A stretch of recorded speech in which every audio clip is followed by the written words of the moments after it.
Well, hello everyone. Welcome back for another video. Something different today. It's just after Christmas and well, what have I received? This present, which comes very dauntingly labelled. It's what I would like to call the Kmart Titanic.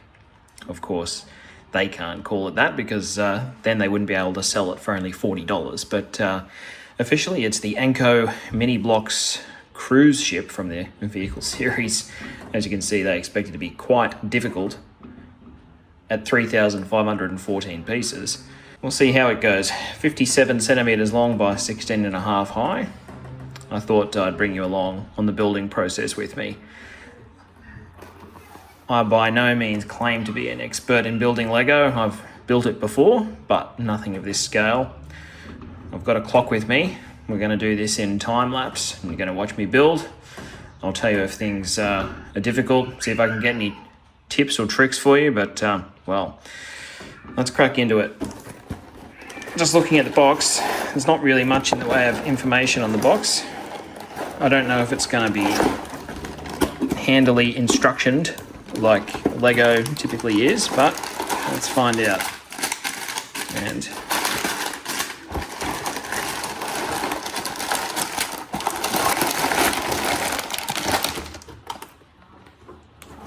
that's all of it. And you'll have to forgive me for having it in the fisheye lens as well to fit it all in. I'm out here on holiday at the moment and, well, something to do in the evening. But here's our instruction booklet, which looks like it gives us something to follow. And it looks as though the bag is also, well, the bags are labelled, which would make it very helpful. So let's have a look at the bags themselves. I mean, I'm not sure that I'm seeing any immediate labeling on these bags, so we might have to just put everything out in order and see what we come up with.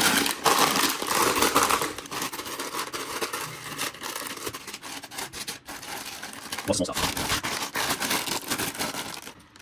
You can see each bag does have a little serial number type thing on it.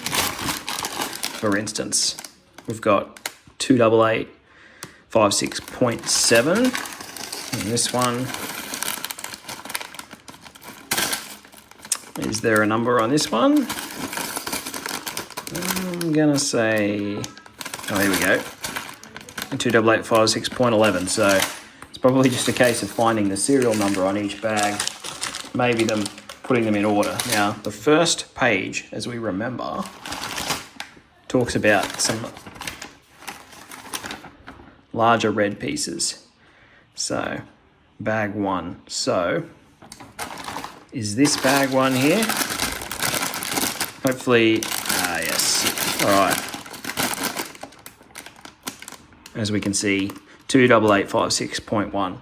So, I dare say we go bag by bag, crack in, pull up a chair, let's crack into it.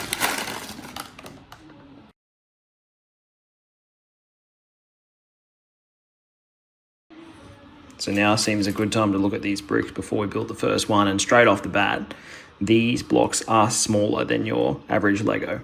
Something I wasn't aware of, and I mean, if you've just got this set and you're looking into building it, you might be thinking about these questions as well, but yes, anticipate a smaller build. Anyway, not to be deterred, let's keep going.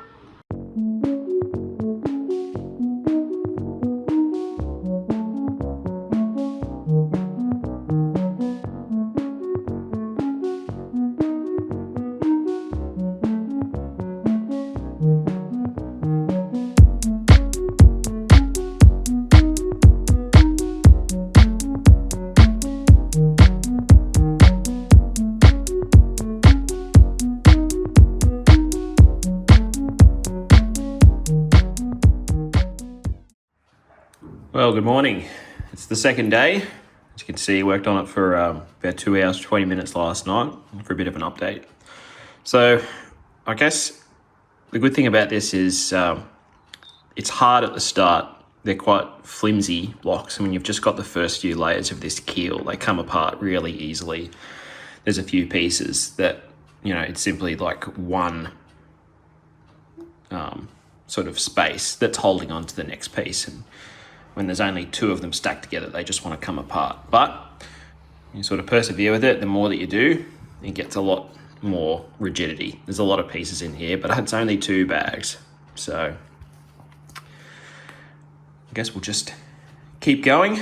We've done all of the keel, I suppose. Now we're into the black of the hull. We'll start bag 3. See where we get up to this morning.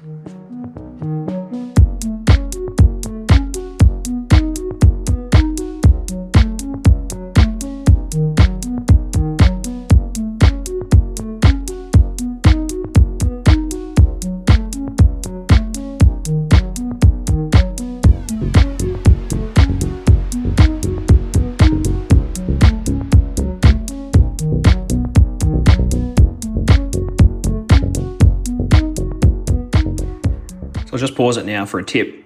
As you build the hull, I found it's best to go down one side and then back up the other. I tried going sort of sequentially down both sides because each side is basically just a mirror image of each other, but I found that the good thing about doing it down one side is if you do make a mistake, and you will, you'll catch it, because when you get to the back, things won't line up, and then you'll be able to rectify it without having to pull off both sides.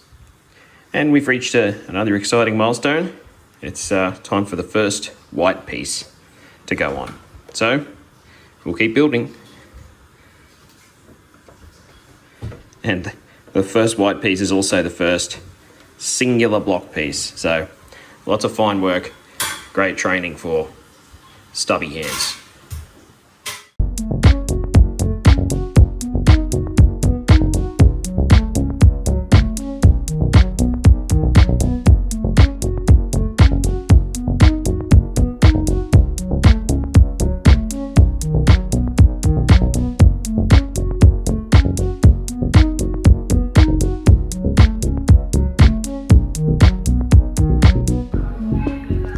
Alright, time for another update. I've finished the black of the hull into the plating, into the decking it seems, but starting to cover over where I've been building these little supports that are on the inside here. The other thing about these supports is they're good reference markers as you're building the sort of hull plating along the side there, to just make sure you're up to the right spot, and they help you to identify mistakes as the taper comes in at the end, because you can see this sort of overhang and stuff like that. And these are good references because they're always in the same spot. But just as I'm doing this decking, it does seem a little bit flimsy. Some parts, I appear to be doing this correctly, but some of these parts are literally held on by what appears to be one piece. One piece at a time. For instance, this here appears to be secured by just the one in the corner. So we'll keep going. Not sure if I've made a mistake, and I'll update you if I have, but starting to get a little bit. The design so far actually seems to be pretty good, and they're going together all right, but there's a bit of opportunity for flex coming in.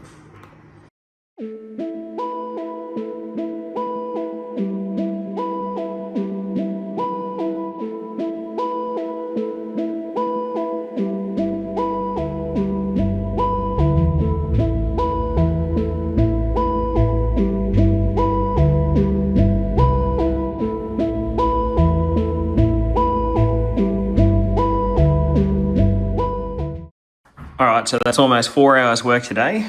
We've got through up to bag 8, and I can see there's at least 15, but there's a lot of fine work there. We've got some of the timber work on the forecastle and poop deck at the end. So I think things are progressing nicely. I'm gonna head out for this afternoon. Don't wanna be completely antisocial on holiday. And we'll come back tonight, keep going.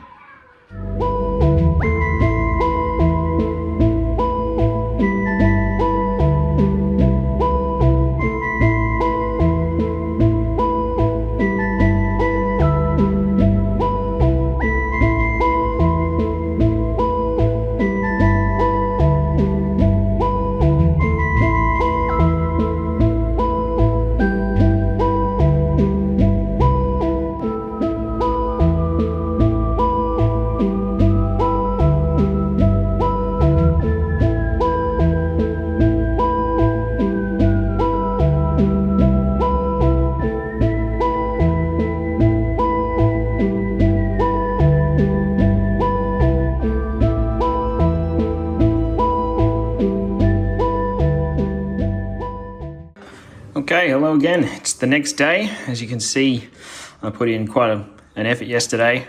Total time on the build, just coming up 15 minutes until the 10-hour mark. But we are getting pretty close. We've just got the lifeboat davits, the masts, and the funnels to go, I believe. How the fingers? Well, these fingers are sore from pushing in all those little one by one small pieces, but we are almost there. Let's keep going.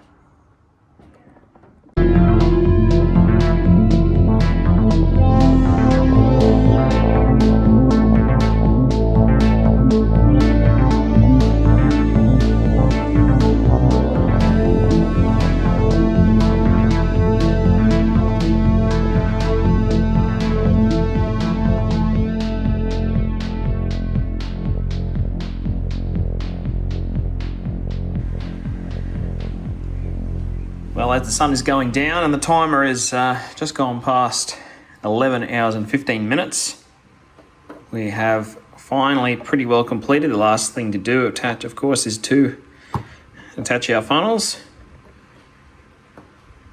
which we can do together. I was kind of hoping, looks like the way they sit in there, they have this rake, which is probably a little bit more than what was realistic. I was kind of hoping that you could sort of adjust that. I mean, you can adjust it this way, but that you could make it go forward, but I don't think that's possible because of where it rests. So there we have it. Although we've got the propellers, but really the way that you're supposed to attach them just literally just doesn't work. And besides, what ship ever has a propeller that's facing sideways on it? But there we go. The SS or RMS Kmart Titanic is complete. And I'll have a look. I might just stick the phone into one time, take the fisheye off. But there, all in all, I'm reasonably happy with how it turned out, given that I'm no pro or master at building these block things. Obviously, a lot of time was spent, but it's okay. As you can see, one of the issues was the flexibility of the material with no internal support. So there's a few pieces here that I just couldn't get to fully commit. But if we rotate the model, on the other side, it's not really replicated. So maybe just have to display it that way. And I need not feel too bad about it, because if you have a look at the box, even, there's some slight spots in the box where you can see they haven't even been able to get some blocks to fully line up. So I think we've done pretty well for how it is. So let's talk about some things that I do like, and then a couple of things that I didn't like about this kit. First of all, I like how affordable it is. I believe the price is $40. I'll put it up if I've got that wrong, but at $40, really, depending on where you're at, but a reasonably low cost to just get into it, and something that, doesn't need to be that serious a thing. If you just want to give it as a gift to somebody, or you just want to have some fun and do something that you don't really have to stress too much about spending lots of money on, I think at that price point, it's great to get into. The other thing I like about it is that it's doable. So I came into this thinking, it's this Chinese proprietary block system. It's not Lego. With Lego, you're going to get a product that you can build and things are going to go together the way they should. With this stuff, it's kind of like all bets are off. But I was surprised at how well it went together. I didn't have major issues. There weren't missing parts. The instructions, whilst not the clearest, were clear enough that I wasn't making heaps of mistakes and having to undo hundreds and hundreds of bricks and then having to go again. So with thought, it's definitely a buildable thing, and almost all of it makes sense. Like I said, there's a few little things here, like these propellers, complete afterthought. There's a couple of little bits here. It's got these movable gates, which really don't stand up to any sort of movement at all. You can see how wobbly that is there, and you know, trying to move the model, that's like the first thing that's going to fall off. As you can see, just came straight off then. But for the most part, a doable, buildable model. The other thing I like, the accuracy for the cost. Yeah, obviously, you know, it's not sold as Titanic, but obviously that's the inspiration. You can see, you know, right down to things like 16 lifeboat davits, just like the real thing. Obviously this classic style of ship with this cruiser stern, raised forecastle, and sort of poop deck at the stern there as well, obviously based on Titanic. And the detail, you know, for the price, it's good enough. It's never going to please the rivet counters out there, but good enough for people that just one little conversation piece they can stick somewhere in their house. All right, so a couple of things to finish that I wasn't so impressed about. We've spoken about the propellers. One thing that, you know, didn't help with some of these blocks fully not clicking in, just the flexibility. There's really not much in the way of internal support. So when you start putting these upper decks on, they're these really large plastic like squares, and they just flex when you try and put things on top of them. So it's really hard to get them to line up, to get blocks seated in each other. I mean, you can get 80% of the way there, but it's just that extra little. For this product at $40, I can forgive that kind of thing. If I was paying $200-300 for Lego and it didn't do it, then it'd be a different story. But for this, you just put up with it. One other thing that I did like about it is it did come with a whole bunch of spare parts. So I did use a few in some cases just to beef up some of the supports for stuff. But obviously I was also happy that if things didn't quite go as planned, maybe I dropped some stuff on the floor and it vanished, because I mean, look how small some of these pieces are. Literally that. I mean, just putting pieces like this on individually was a nightmare in itself, but at least I knew that if things got flicked around the room or something like that, there was a few spares to call on. So anyway, that just about sums it up for the Kmart Anko Titanic. Obviously a lot of time's gone into the build, but it was something I found reasonably enjoyable. It was a good challenge.